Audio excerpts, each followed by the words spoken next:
as Ambassador Ciolacu already mentioned some points which I would like to touch upon, I have no other solution as to be complementary to what you've been mentioning, with a hope that I will not fail as Armenia did recently.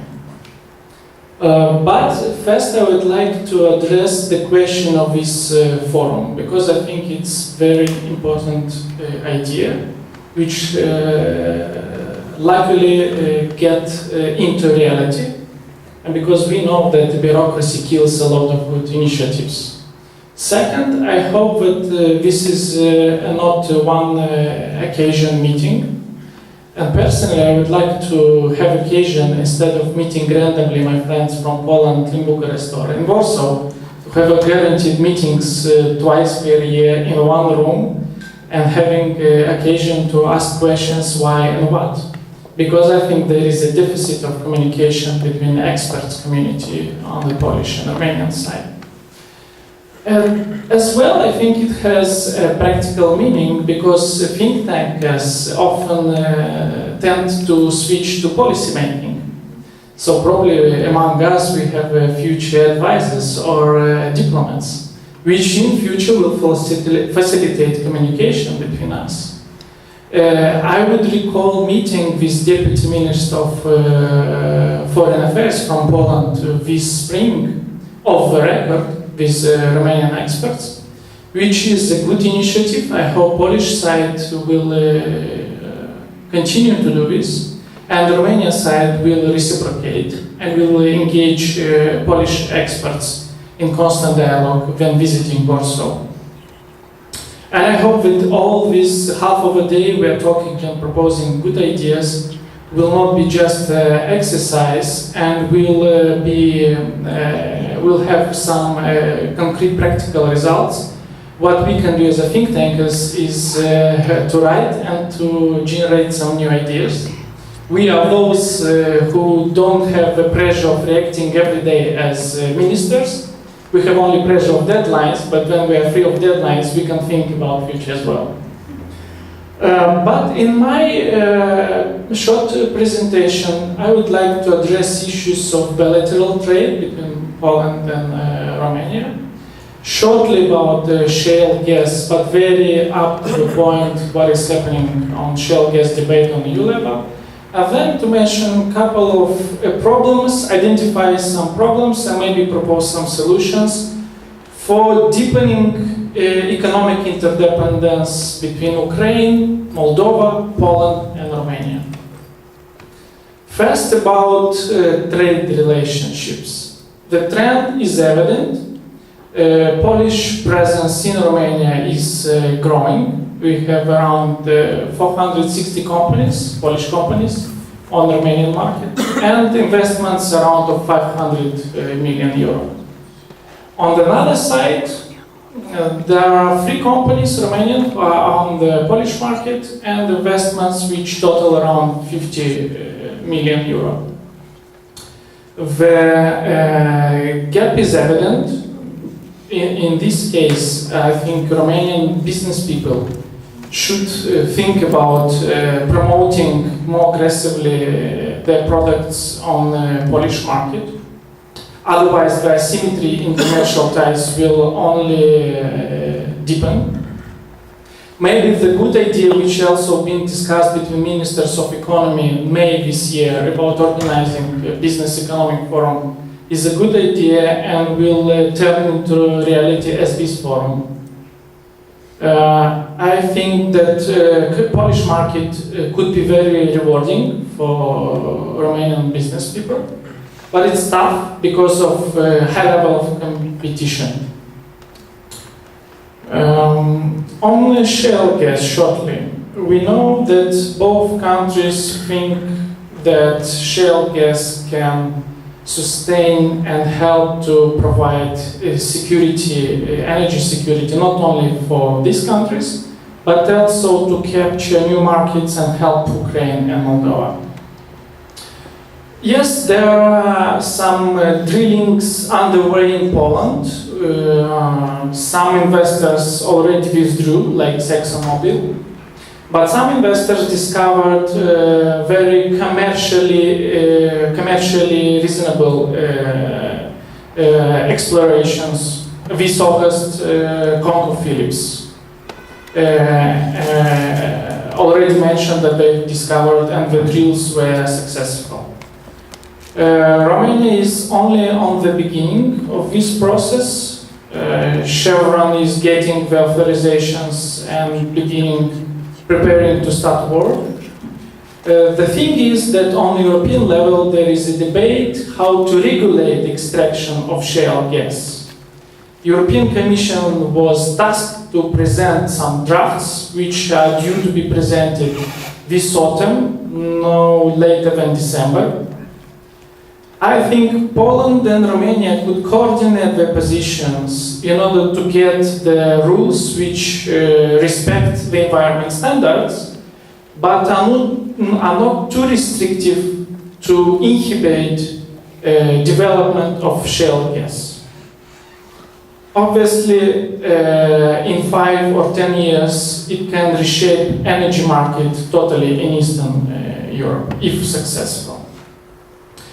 Third point on economic interdependence.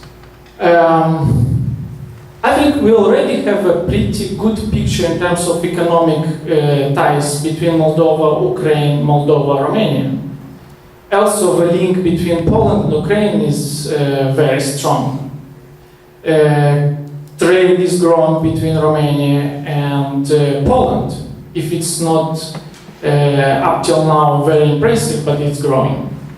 Probably the weakest link, which Ambassador already mentioned, is the economic ties between Ukraine and Romania. At least for Romania, it's very reasonable to go and capture Ukrainian market, which only will grow in the upcoming years. And it's the biggest name which Romania cannot simply neglect. But then we speak about Polish and Romanian economic interests in Moldova and Ukraine. We speak not only about economics, but also politics. Then Russia shut down imports from Ukraine. It's because they want to influence political agenda. Then, for instance, Polish or Romanian companies trade with Transnistrian agents who are registered in Chisinau. It also has political implications as it engages Transnistria more and makes it dependent more on European market. So we cannot separate economic and political interests in this case. If to think about immediate economic interests, and Ukraine and Poland and Romania should work hard to get Ukraine sign association agreement, because at this moment the most important instrument of Eastern Partnership, DCFTA, which transforms completely societies, will begin work. Besides initializing agreement with Moldova, next, I think Polish and Romanian experts and policymakers should think about 2 questions. How to ease Russian pressure after Vilnius on Ukraine and Moldova in terms of bilateral trade relations. How Romania and Poland can mobilize European Union not only politically but also economically to help go through this difficult period, because pressure will grow after Vilnius, it will not drop. Next question. If Russia will continue to aggressively promote idea of giving up on association agreements, we have to think what will happen if they will begin sending Moldovans back from Russia to Moldova massively. It will not damage only Moldovan economy, as Moldova relies on remittances in proportion of 20-30% of GDP. It can reshape political landscape in Moldova and bring other forces to power. So again, economics and politics are interrelated.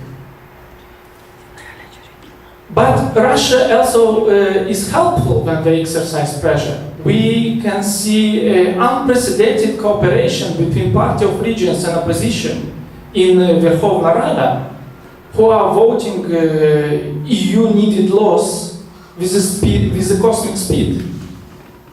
No EU official could influence this process other than Russia, due to what happened in August. Well, now a bit of what can Poland and Romania can do. I think answer to Russian pressure and more urgent need to integrate those two countries to European market can be economic development in fragile regions like Crimea, Gagauzia, and City of Belts. It's true that Moldovan authorities neglected development of Gagauzia. This population, which is Russian-oriented, Russia has a lever.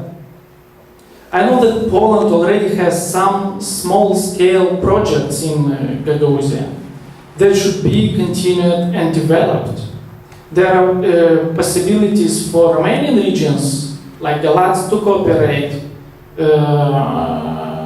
or Constanța, to cooperate with regions from Gagauzia. The idea actually was mentioned by Bashkan of Gagauzia. And it will come up and will create synergy between EU, which is about to launch a project about 5 or 6 million in Gagauzia, infrastructure mainly. It will create synergy between EU, what is doing in Gagauzia, and what Romania and Poland are doing there. I think the important thing which already Poland and Romania are doing is to solidify and build institutional capacities, like in case of competition authority, which was helped to set by Romania, and what Poland already does in terms of developing capacities of local authorities in Moldova to absorb funds. So this project should be expanded in order to make Moldova capable to absorb big amount of money which is coming from EU. Obviously, Poland and Romania are entry points for Ukraine and Moldova towards EU market. So I think Romania could borrow the good initiative on creating border crossing, not by bus, but by foot. The only one which is functioning between Poland and Ukraine. There were projects to create more of the same. But you cannot cross the Romanian border with Moldova by foot. You have to take bus. There is no explanation with why. EU encourages border crossing by foot, so people feel much closer towards EU. Second, there was a project in Ukraine before the European Cup to have one rail line according to EU standards, which connect Lviv with closest Polish city. I'm not sure if this project was implemented. But the idea is that we have to compress the distances between Ukraine and Poland, Romania and Moldova.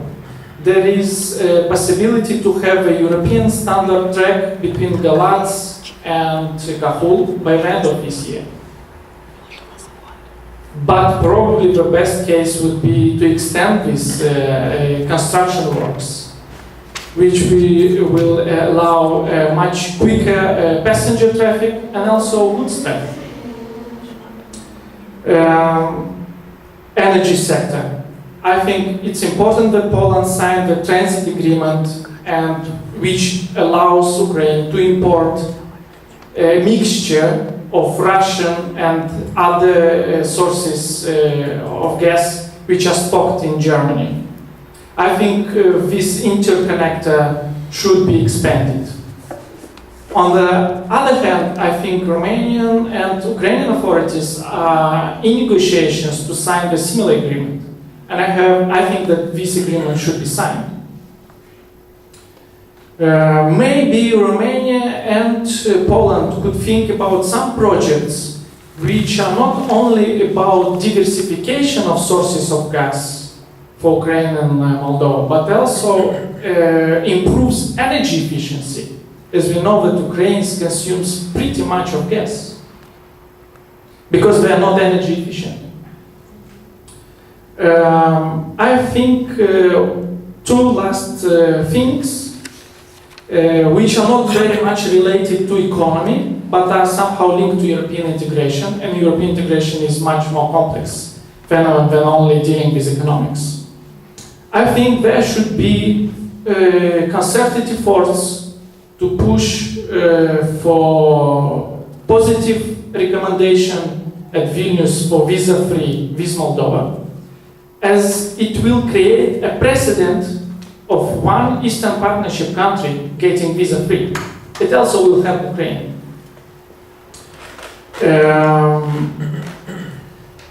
Second thing is that Romania and Poland could help enormously police reform in Moldova by helping to set up police college, which will prepare new generation of policemen. This will make the police reform, which is underway, sustainable. And finally, I know that in Poland, from my friends, it's a big Ukrainian fatigue, and sometimes maybe the same happens in Romania. Then I think about political crisis in Moldova, which took 5 months to sort out. I'm not sure that people or policymakers in Romania were very happy about it. But despite some fatigue, I think there are no other options. Obviously, there is an option, but this option is Armenian scenario, and we don't want this to happen. Thank you for your attention. Stanislav. To move on to our next speaker, Tomasz Daborowski. We would like to introduce his general topic on economic trends. Yeah. Hello. Good morning. Yeah. Hi. Thank you very much for introduction. Very warm thanks for welcoming here, and it's great to be here together with you in Bucharest. I would like to share with you few impressions, few observations about economic potential between Romania and Poland. But since Agnes was mentioning cohesion funds and absorption of EU funds, I would like to share with you one specific, observation, experience which I had in the Center of Business Studies. Thank you very much, Octavian, for nice words. You're exaggerating.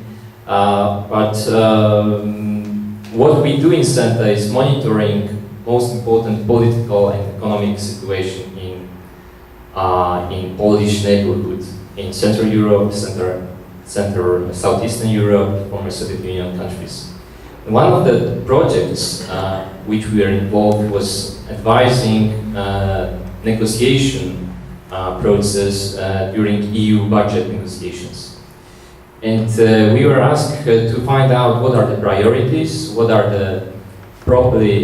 will be the possibility of cooperation, what will be the negotiation tactics of particular countries, especially of new EU member states. And what we found out, that Romania and Poland has the most converged aims in the EU budget. Romania was more in Visegrad group than Czech Republic, for example, which were,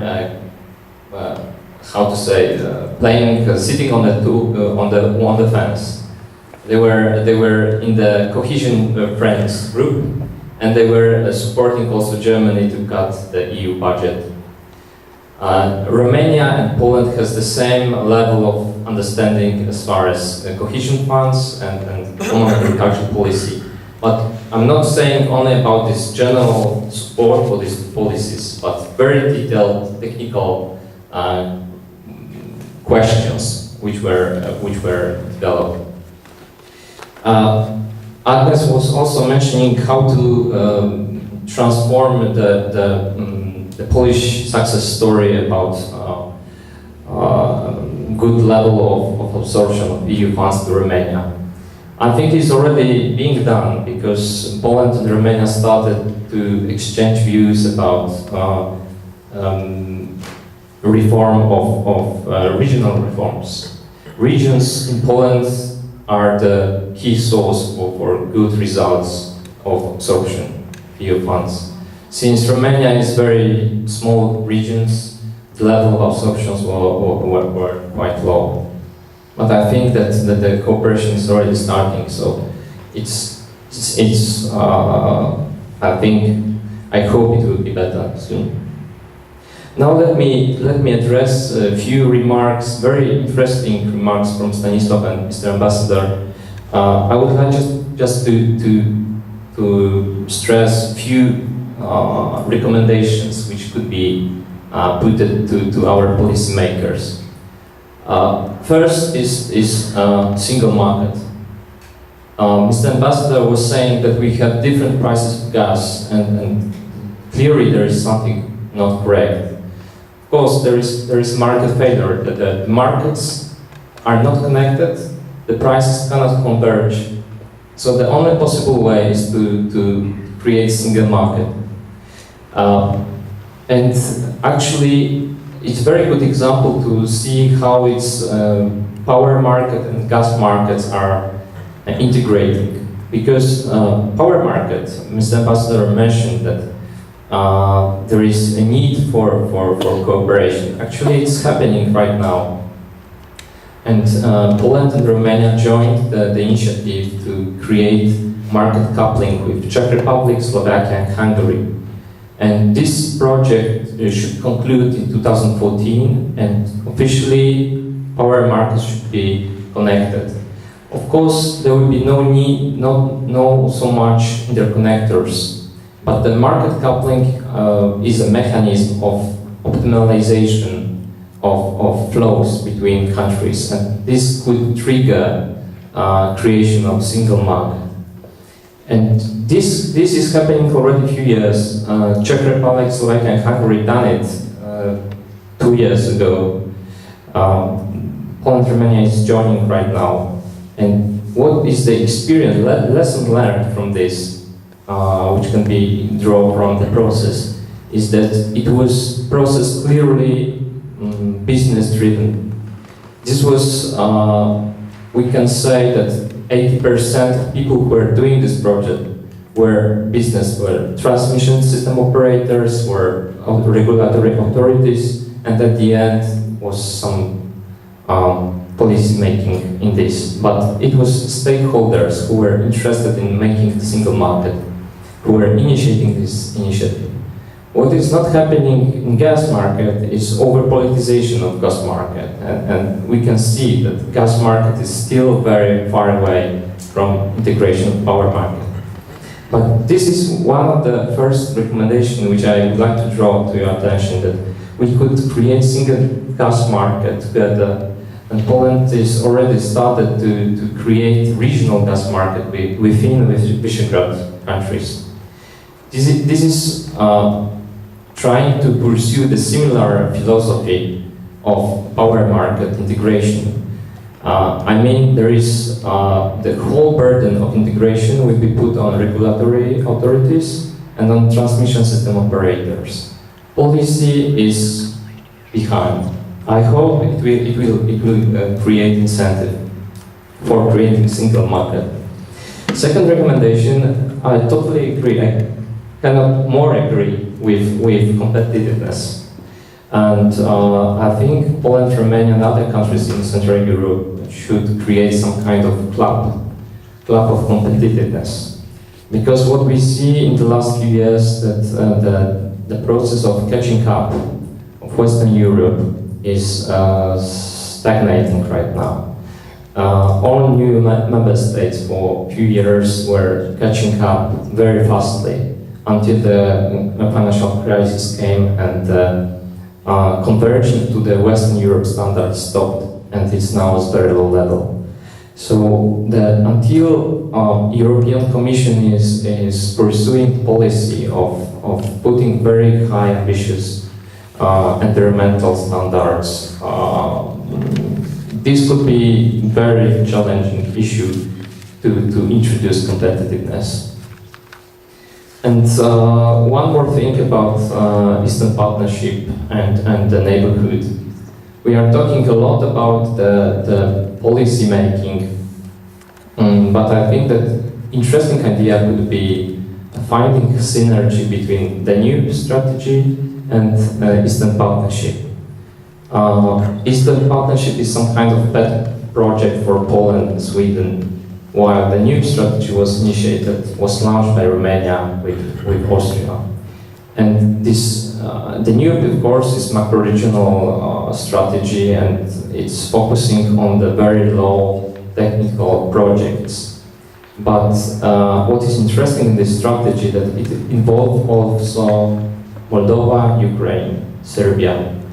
And this is not very often people know that, because mostly people think that it's another EU strategy. It's new philosophy of strategy for EU, of involving other countries, not member states.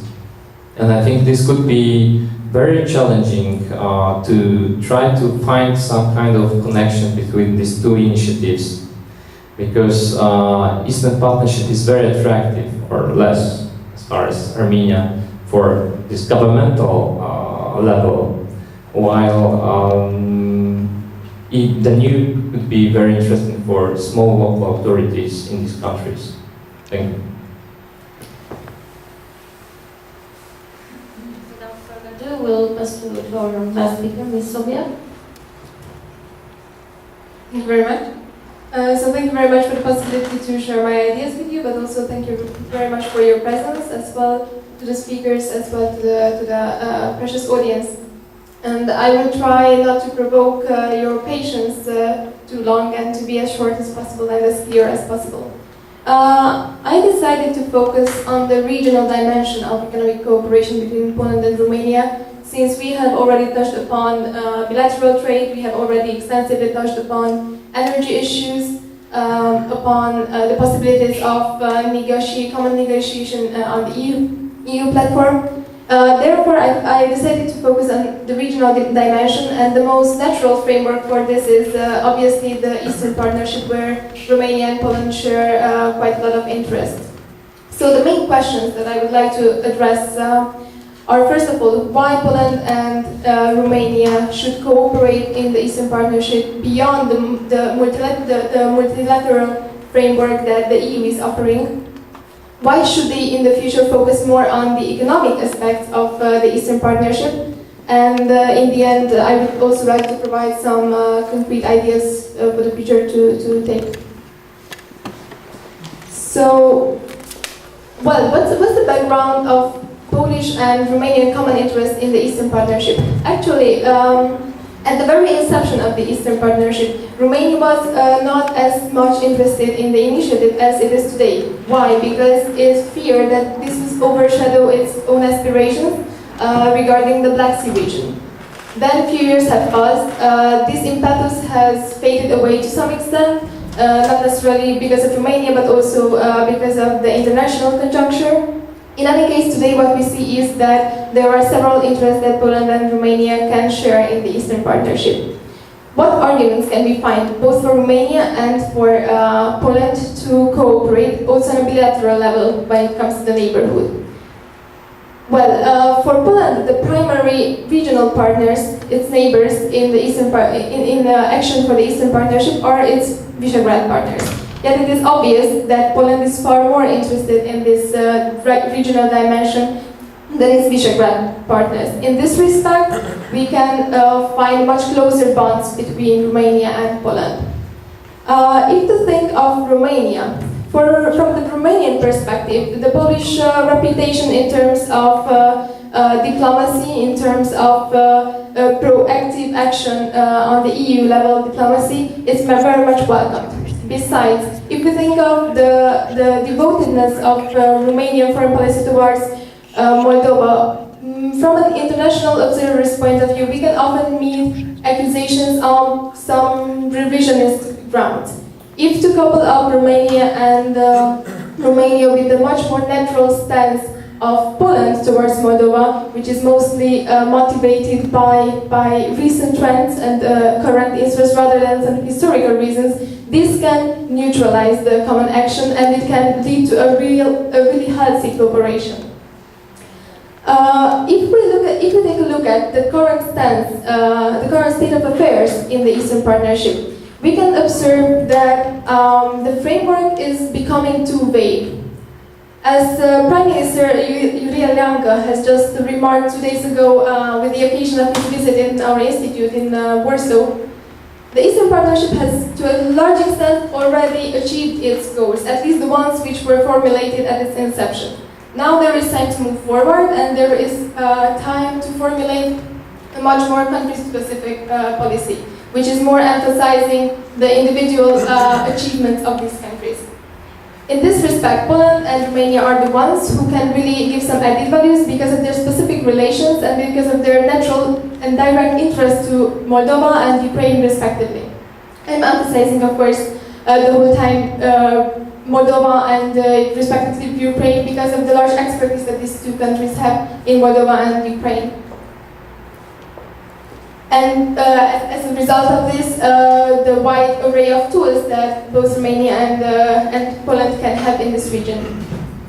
What we can expect from the Vilnius summit, no matter what the exact steps will be taken, whether initialing, signing, it is clear that a long series of further steps need to be taken, right? There is initialing, there is signature, there is ratification, and then the largest process comes implementation. Politicians in the Eastern Partnership countries will be much inclined to probably just pick and choose between the different aspects of the agreements and probably not implement devotedly all of them.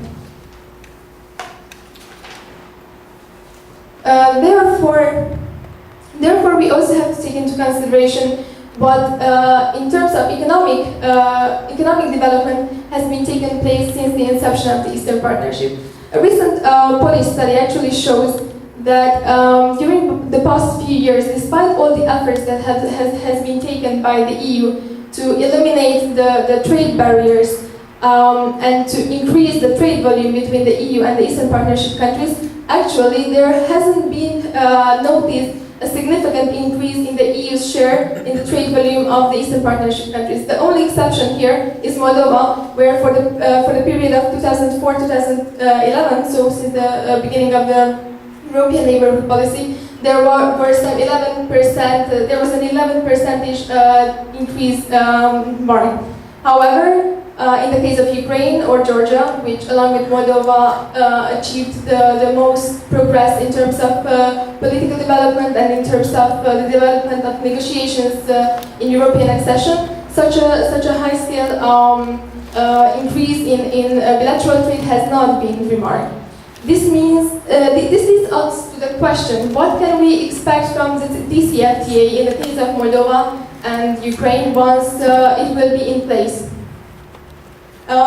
For sure, we can expect more legal stability since the DCFTA will provide the legal fundaments for trade relations between the EU and these countries. It will also ensure that the EU later will not be able to resign from its commitments and from its trade concessions made to these countries. On the other hand, if to take a look at the economic benefits, the prospective economic benefits, it is already now clear that we cannot count on some very visible economic boost, at least right away, at least in the short term. Therefore, the intervention of Poland and Romania is much indicated, and some ideas, some fields where these two countries share experience, share expertise, and could also transfer this to Moldova and Ukraine. Well, besides from the trade relations, there is the field of agriculture, right? All of these countries are agriculture countries, and besides from the trade exchange, there is a significant best practice that can be transferred. There are the energy security aspects, and then there are the European funds and different kind of European financial assistance that are transferred to Ukraine and Moldova. And Poland and Romania could also transfer some experience in these terms to these Eastern Partnership countries. There are several tools for that, like for example twinning. So some of the exact recommendations based on this logic would be perhaps to initiate some economic forums, perhaps even in this setup of the 4 countries. Good examples are the Polish experience, the recent Polish experience, for example, in bilateral economic forums with the Czech Republic, with Hungary, which gather potential investors, gather business people, and provide a great platform for networking. There could be also, as we have just discussed today in Spain, a good idea is also to organize some meetings, perhaps on a regular basis, involving both officials and experts, analysts. Again, Poland has experience in such sort of meetings, recent experience with Israel, with Turkey, and they turned out to be very effective. These are from my side the recommendations, and I hope for a dynamic debate. Thank you very much.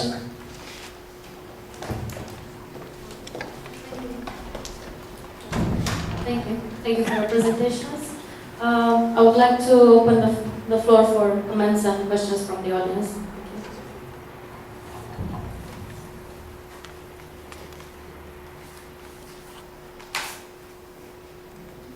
If there are none, I would like to make some comments and yes, it's on. And yes. Well, you have to have the last. Yes. Just briefly, a brief comment. The early reluctance on the part of official Romania towards the Eastern Partnership was mentioned by both sides, both Polish and Romanian scholars. Let me give you the real story. It Doesn't work. Yellow color.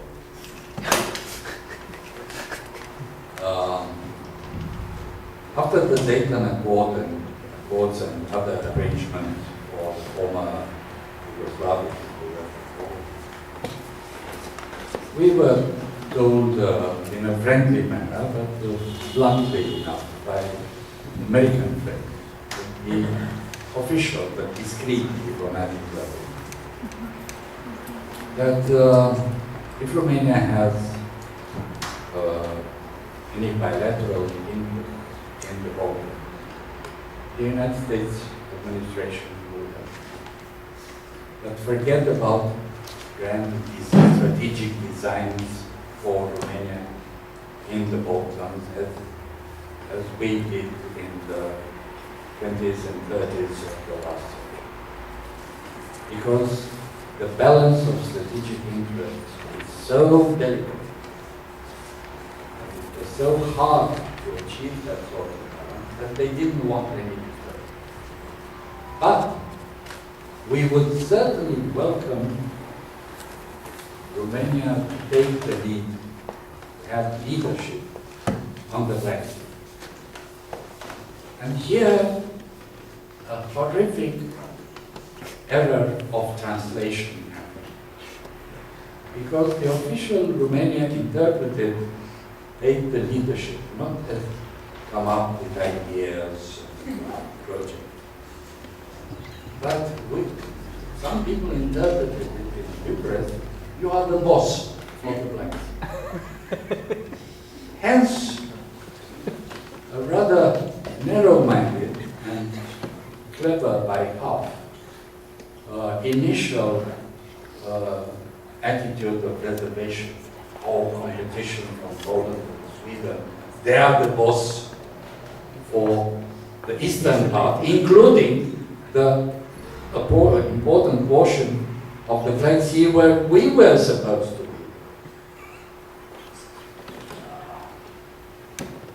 It was not a very intelligent reaction, but it happened. In in the meantime, we got killed.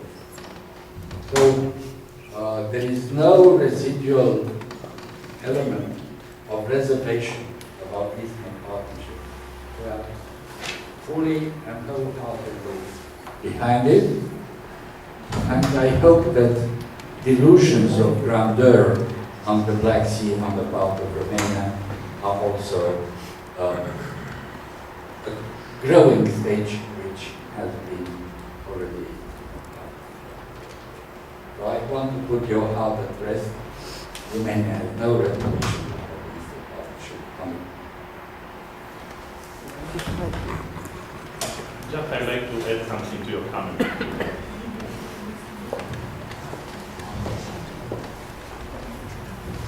As a matter of fact, I observed that there is, very frequent being involved that Romania at the beginning had been a little bit reluctant to become part of the Eastern Partnership. Even Sherban said something about it. I wouldn't connect in any way, Anita, this reluctance with the so-called, because it's a so-called. You know better than myself, but anyway, I would, with all due respect, I would put a question mark on this, how to say, Romanian ability and even credibility, and even thinking about becoming a leading, actor in the Black Sea. I know that at the time had been also frequently involved this kind of propension of the Romanian foreign policy, but it was done, it seems to me, without a real base.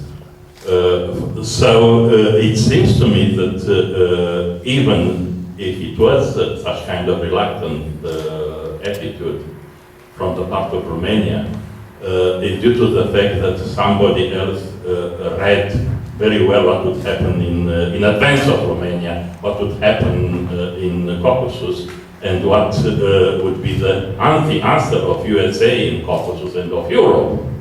And you would have to remember the August 2008 crisis, and the Romanian answer to it, firstly, I mean in the first day and second day, which wouldn't be in any way connected with the so-called leading role in the Black Sea. So here we will have a lot to discuss. But I have something to raise for all the panelists, if you would like to. As far as I know, Russia had launched an initiative, or even if the concept is not so well refined, I mean the Euro-Asian Union. This kind of Euro-Asian region concept or initiative of Russia had not been mentioned here in the entire panel. It seems to me that even if I would suspect that it's always behind any, assessment of what is happening now or would happen tomorrow. But I would kindly ask the panelists to comment a little bit on this kind of competition, because it seems to me that it's a competition between the European Union on a certain geographical space, political space, cultural space, whatever you would call it. And recently only Stanislav said something about, what did you mention? Armenian scenario. You have said Armenian scenario. It's not an Armenian decision, it's an Armenian scenario, selling itself for what? Perhaps you would have to explain what means scenario in this case. So, thank you, sorry for being too long.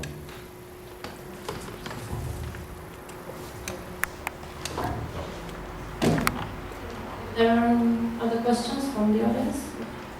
What will pass on to the panelists?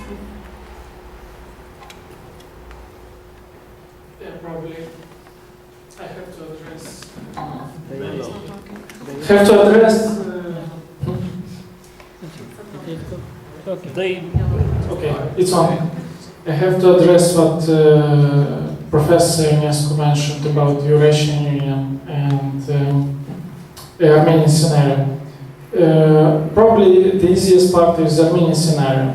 What does it mean is that when you always concluded the negotiations and you are about to engage in some legally binding agreement with the EU, your political will is changed under the pressure of security guarantees which Russia provides to you and energy security which Russia guarantees for you.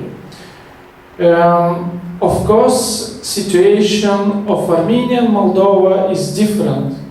Armenia is a landlocked, closed, with two borders, with neighbors, frontiers, which relies exclusively on, almost exclusively on Georgian transit. Situation for Moldova is a brighter one. We have Romania. As well for Ukraine is a different type of player than Armenia. But anyway, some parallels can be drawn because Russia applies the same kind of pressure. They have involved the same kind of instruments in order to influence the political will of Moldova or Ukraine. We have much more space for maneuver, unlike Armenia. For them it's not a question of battle, but it's a question of life and death. For us, it's a question of battle. Nobody can invade us from Transnistria. Then you change the military balance between Armenia and Azerbaijan, you're up to serious issues in South Caucasus. Shortly about Eurasian Union. I have very critical opinion about this initiative, which is not yet a reality. But then I have, for a couple of reasons, critical view. First is because driving force of this project is only one person, who is tired and whose probably political future is not very bright. I would pose the question, we will have in 5 years Eurasian Union if President Putin is not anymore president? Second thing, I am very critical about partners in the Eurasian Union, President of Kazakhstan and President of Belarus. Because these are authoritarian regimes in which you can change the decisions and decide something over a day. I don't think that they are very reliable partners for Russia, especially when they will perceive that their power inside country is under threat. Third one, I don't believe that such kind of project in nature, postmodern, can be built using modern means. And I think as well that Russian offer often is not very attractive, misleading, or with a very short availability.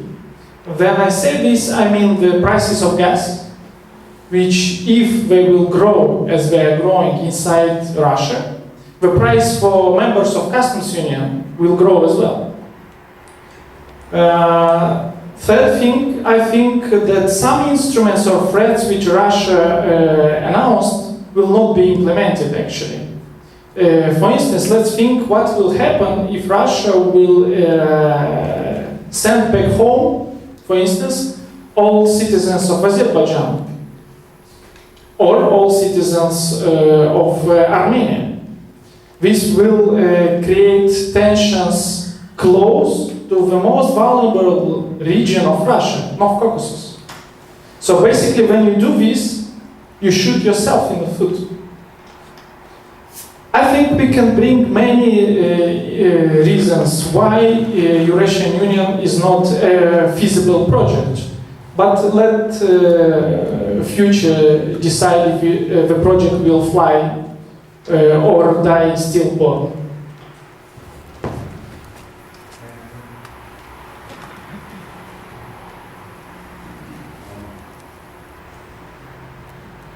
I think running the risk of sounding a bit contrarian, I think that I